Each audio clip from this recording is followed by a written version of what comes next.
আমরা যারা অর্থনৈতিকভাবে স্বাবলম্বী নয় তাদের বিবাহিত জীবন অনেকটা আটপৌরের শাড়ির মতো, আর যারা অর্থনৈতিকভাবে স্বাবলম্বী তাদের জীবন অনেকটা মূল্যবান ধাতু সোনার মতো। আমি কাজল, ব্লগ বাই কাজলের নতুন একটি ব্লগে বড়দের প্রণাম জানাই আর ছোটদের স্নেহ ভরা ভালোবাসা। আশা করি আপনারা সবাই খুব ভালো আছেন। হ্যাঁ, আমিও ভালো আছি, কারণ আমি মানসিক দিক থেকে চাই আমি সবসময় ভালো থাকি। সকাল সকাল ব্রেকফাস্ট নিয়ে চলে এসেছি, কারণ আমি অর্থনৈতিকভাবে স্বাবলম্বী নই, তাই সমস্ত কাজকর্ম আমাকেই করতে হয়।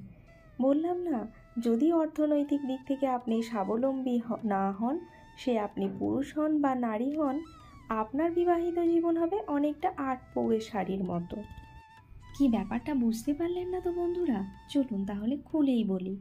পুরুষ বা নারী আপনি যেই হন না কেন, যদি ফিনান্সিয়ালভাবে স্বাবলম্বী না হন, তাহলে বিবাহিত জীবন প্রথম নতুন শাড়ির মতো খুব ভালো, খুব সুখময়, খুব আনন্দময়। যেমন আমরা নতুন শাড়িকে যত্ন করি, ভালো করে গুছিয়ে রাখি, ঠিক সেরকমই আমাদেরও জীবনটা শুরু হবে।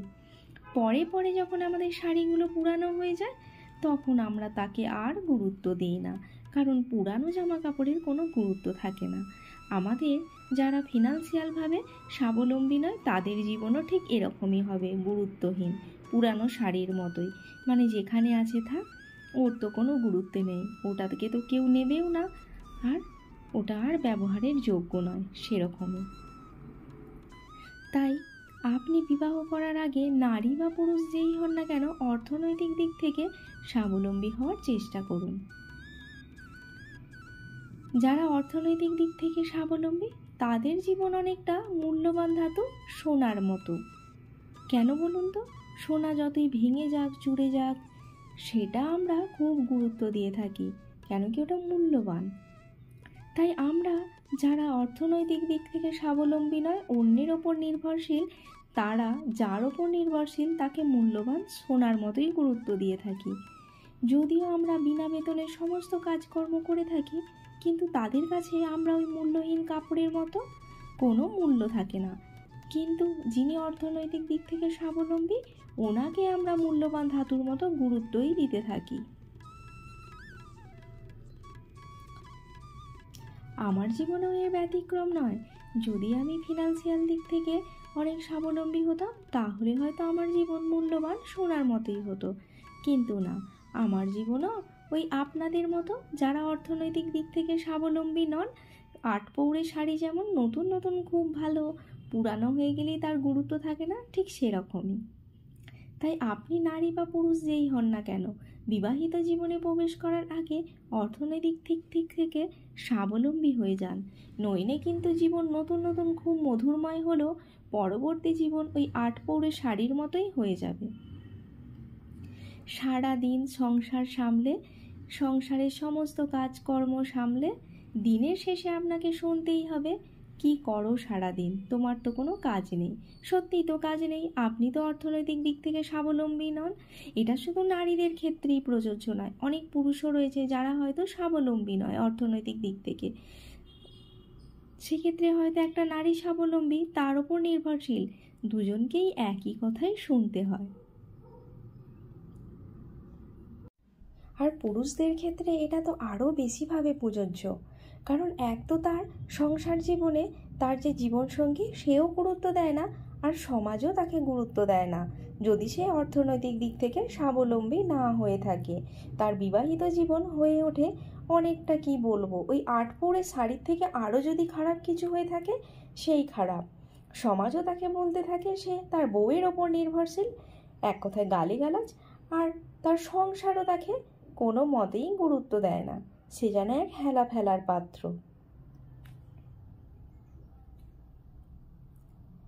জানেন তো, বুঝে পায় না যে দুজনই অর্থনৈতিক দিক থেকে স্বাবলম্বী হলে যিনি আগে ছিলেন অর্থনৈতিক স্বাবলম্বী, পরে যিনি হন তাকে কি ঠিক এতটা গুরুত্ব দেবে? মনে হয় তো তা নয়।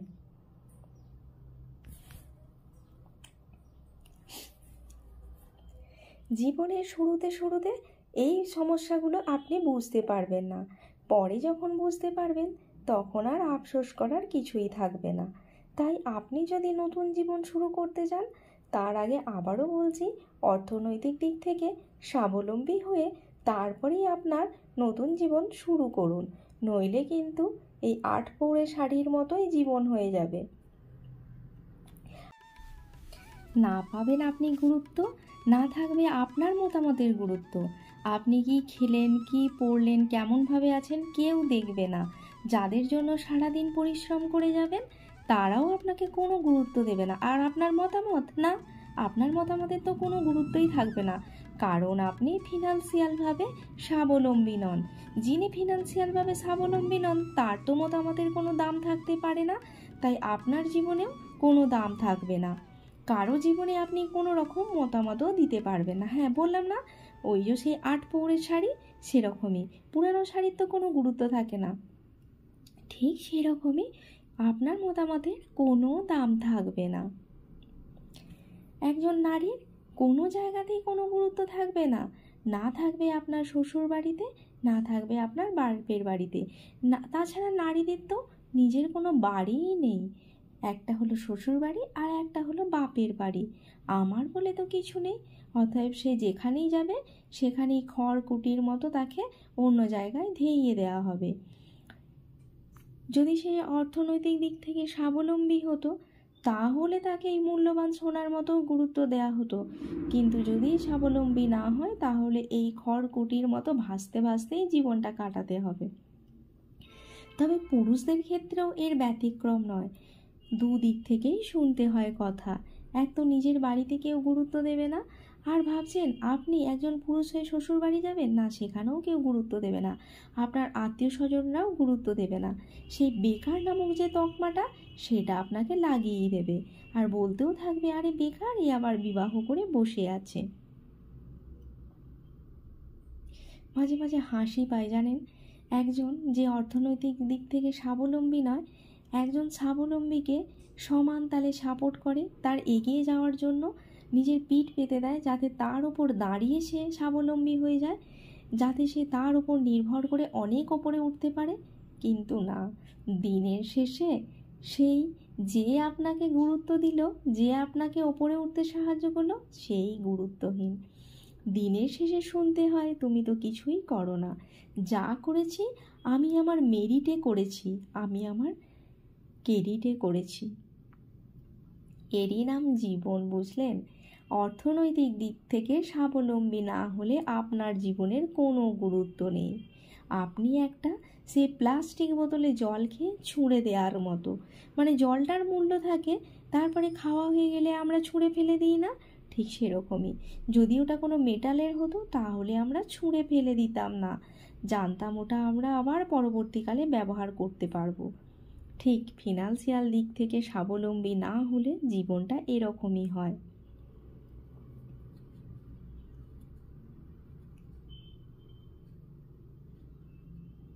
তবে এটা প্রথম প্রথম বুঝতে পারবেন না, যখন বুঝবেন না তখন আর কিছু করার থাকবে না, পিছন ফিরে তাকানোর থাকবে না, সামনে এগিয়ে যাওয়ার থাকবে না, এই একই ধ্যারে জীবন বয়ে চলতে হবে। তাই যারা এখন ছোট রয়েছো, যারা ভাবছো যে না এরকম করেই জীবন চলে যাবে, কোনো দিনই চলতে পারে না, আগে অর্থনৈতিক দিক থেকে স্বাবলম্বী হও, তারপরে সব কিছু ভেবো। আর কথা বলতে বলতে চলে এলাম বাজার করতে।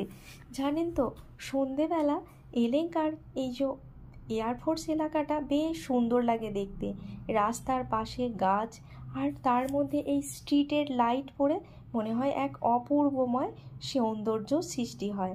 আর আজকে মনে হলো এই সৌন্দর্য আমি কেন একা উপভোগ করি, আপনাদের সাথেও না হয় একটু শেয়ার করি, তাই শেয়ার করলাম। আর ব্যাঙ্গালোরের এই জায়গাটা খুবই সুন্দর, যদিও গোটা ব্যাঙ্গালোরটাই গাছপালায় ভর্তি। কথা বলতে বলতে অনেকটা রাত্রি হয়ে গেছে, আপনাদের হয়তো এখন খাওয়া হয়ে গেছে, আমিও এসে খাবার টাবার খেয়ে শুয়ে যাব। তো আপনারা সবাই শারীরিক আর মানসিক দিক থেকে সুস্থ থাকবেন। আর হ্যাঁ, আমাকে লাইক করতে আর কমেন্ট করতে ভুলবেন না। অবশ্যই যদি নতুন হয়ে থাকে, আবারও বলছি, চ্যানেলটি সাবস্ক্রাইব করে আমার পরিবারের একজন সদস্য হয়ে আমাকে না হয় একটু সাপোর্ট করে স্বাবলম্বী হতে সাহায্য করলেন। সবাই মানসিক আর শারীরিক দিক থেকে সুস্থ থাকবেন, এটাই কামনা করি। আর ছোটরা, তোমরা অনেক বড় হয়ে এগিয়ে যাও, এটাই আমি কামনা করি। তো আজকের মতো বিদায় বন্ধুরা, দেখা হবে আগামীকাল অন্য কোনো ব্লগ নিয়ে, অন্য কোনো রূপে। তো ততক্ষণ বাই বাই, আর সবাইকে শুভরাত্রি।